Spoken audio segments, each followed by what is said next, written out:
hosiliga Vipkart mini telefonni qanaqa to'g'ri ishlatish kerakligi haqida o'rgatib o'taman. Vipkart yonida knopkasi bor, yoqib o'chiradigan knopkasi bu. Zaryad oladigan USB porti, SIM karta qo'yadigan sloti eng kichkina nano SIM karta tushadi.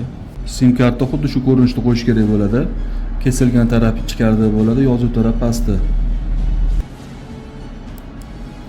Iloji boricha yaxshi kompaniyaning SIM kartasini qo'yinglar. Svyasi yaxshi bo'lsa, ovozlari yaxshi tiniq eshitiladi. Keyingi qiladigan ishimiz naushnikka batareyka qo'yish. Batareyka xuddi shu ko'rinishda qo'yish kerak bo'ladi. Birinchi qopqog'iga qo'yamiz.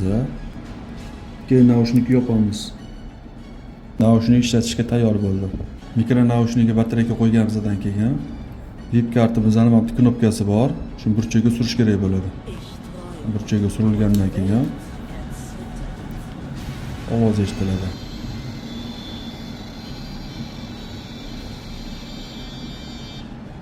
Hozir naushnik bilan Vipkart bir-biriga ulandi. Endi bemalol Vipkartga telefon qilib ovozlarni eshitish mumkin bo'ladi.